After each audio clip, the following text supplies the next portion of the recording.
My parents are Christian.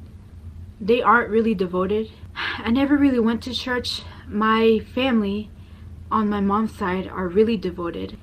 I have two uncles that are pastors, and I never really liked church.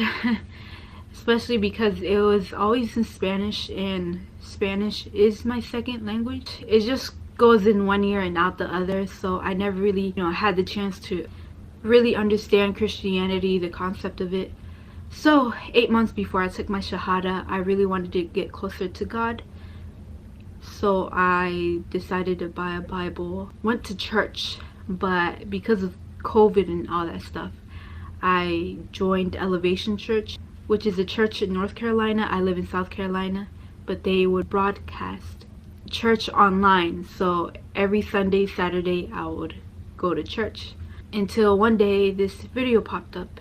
It was a Muslim versus Christian debate. It was 2 hours. I kept delaying the video. It just kept popping up and popping up. I was like, why is YouTube recommending me this video when I'm just starting to get closer to God? But I gave the video a chance, looked at the video fully, and that's when I started to get doubts. It just made more sense. So I started looking more into Islam. People like Ali Dawah, Muhammad Hijab. Sorry if I'm speaking a little quieter. I think my dad just came home. Okay, yeah, it was just watching a lot of videos of Islam, me praying a lot. The only way I knew how to pray was, get on your knees, put your hands right here, pray at night. The one thing about me is that I always pray for guidance.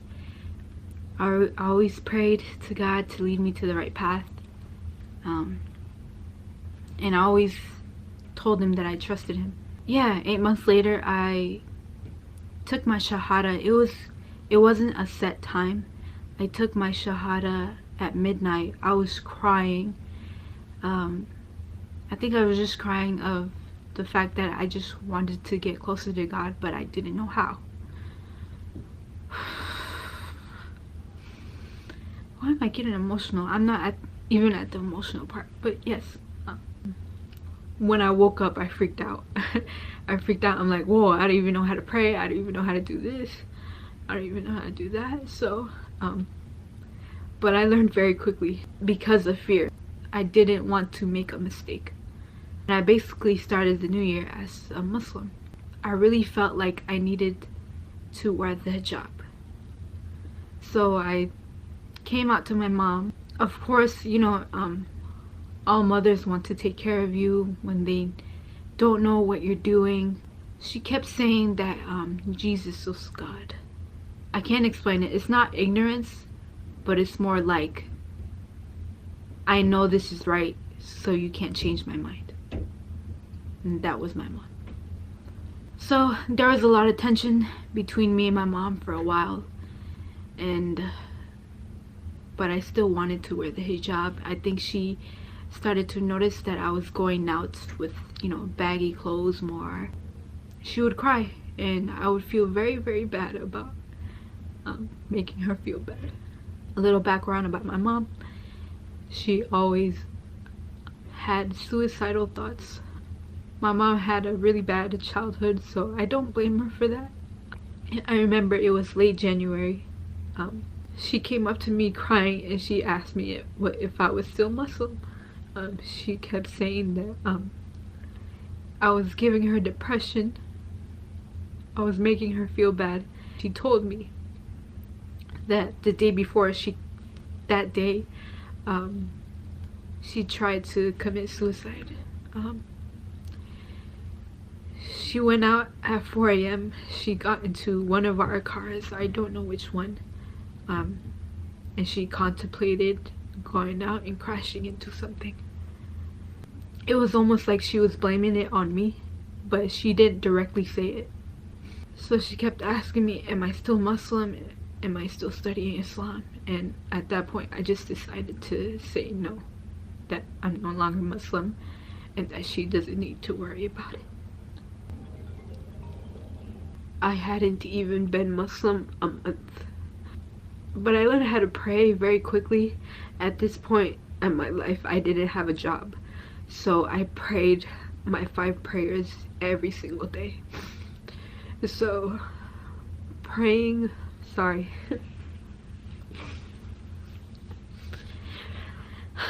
going from not praying to praying every day and trying to do good deeds for your parents,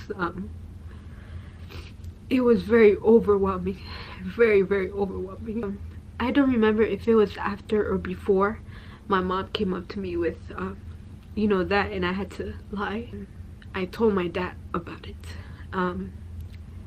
He's, if you guys don't know me very well, I read a lot of books, and he told me that I was getting influenced too much and that the devil was influencing me. I was just in shock because he was my he is my dad. He's the more lenient out of my mom. I was telling him about the Quran, and then he told me to throw away that book or I'll throw it away for you. And I didn't know what to say. Coming from the people who you love the most is really hard to hear. Since COVID and everything, I was struggling a lot to find a job. The bills I used to pay, I could no longer pay for it, so my mom took it over. It was a lot of stress on her. Understandably, I caused a lot of that stress as well. I kept asking Allah, please give me a job I'm happy in. Another thing I prayed for is for some Muslim friends or someone who is Muslim to come around, you know, so I could have that comfort in someone. So I ended up getting a call from the retail store I applied for. I went to that job. Hourly pay was very low. It was nothing.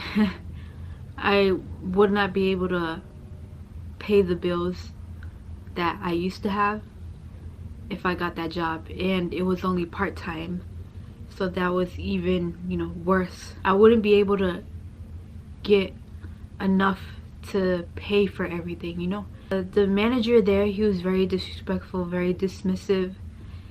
I got up and left. As I was walking out, I just burst in tears, you know. I had been applying for hundreds of jobs by this point. I just wanted something to go right. So I was crying in my car, asking Allah why he did this.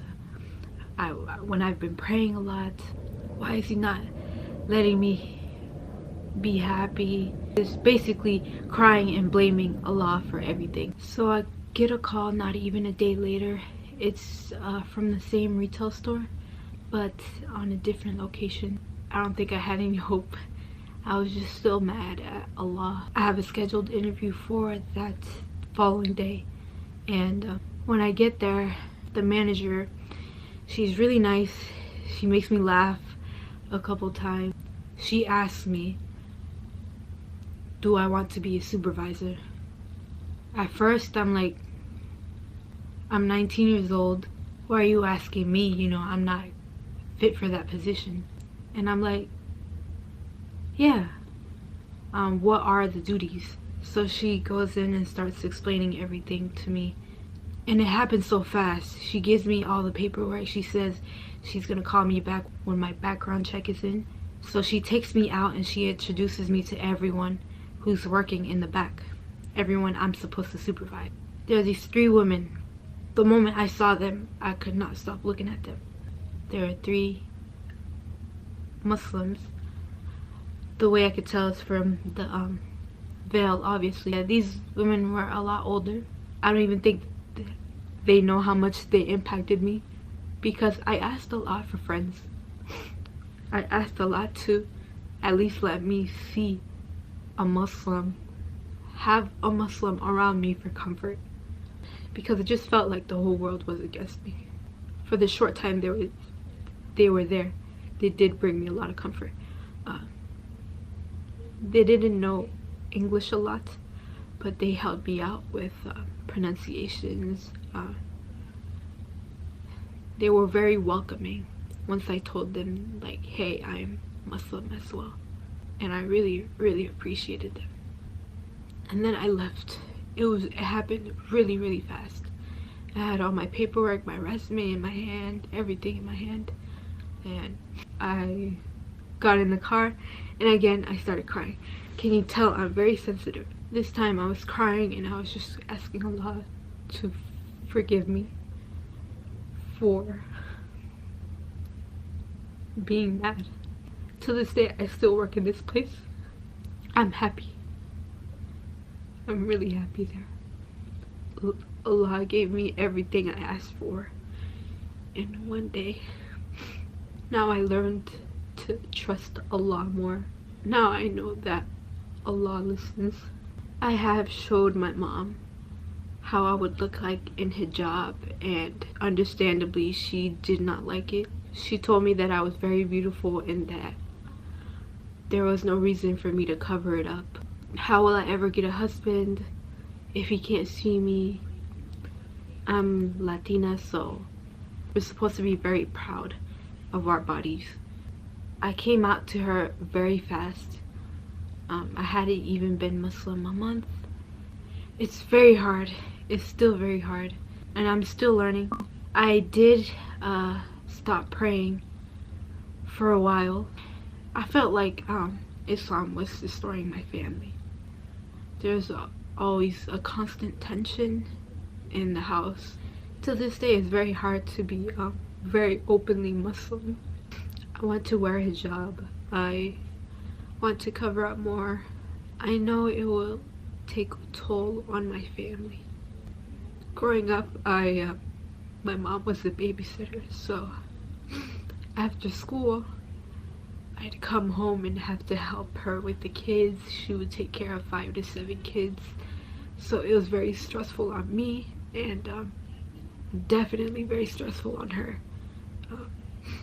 I would come home from school and just dread coming home because I knew my mom. Anxiety, stress, it just all weighed down on me. It was just constant worrying. Is she okay? At school, all I thought about was my mom. Every time my friends would ask me, hey, you want to go out after school? I'm like, no, I gotta go home and take care of my mom. My mom, she's tried to kill herself multiple times.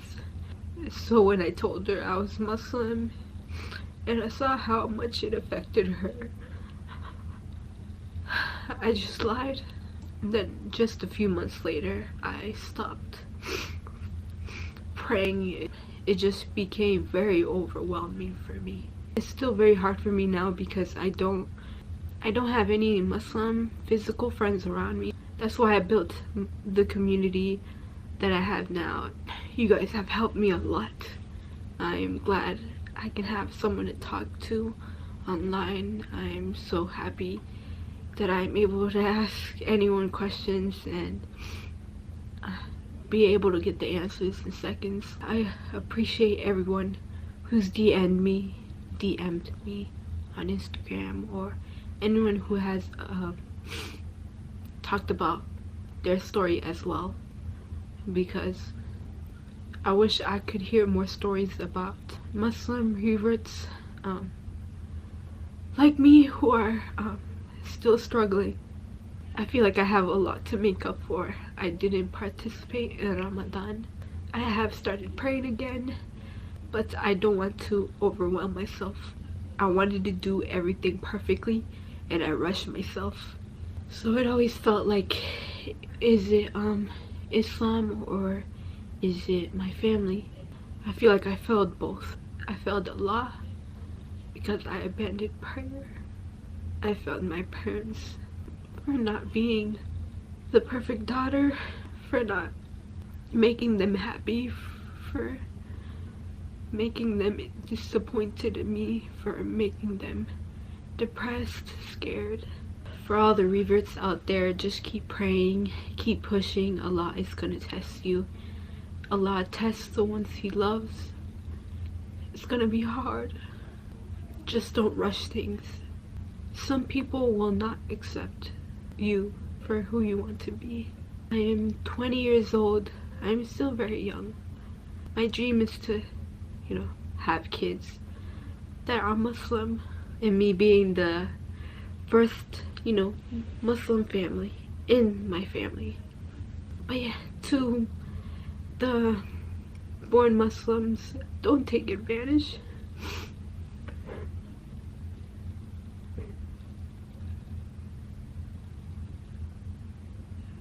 To anyone who's going through stuff with their family, oppression, just know that Allah will always be there. Allah is always there. Make dua. Never stop making dua, never stop praying. Because at the end of the day, if you don't have anyone else, you have yourself and you have Allah.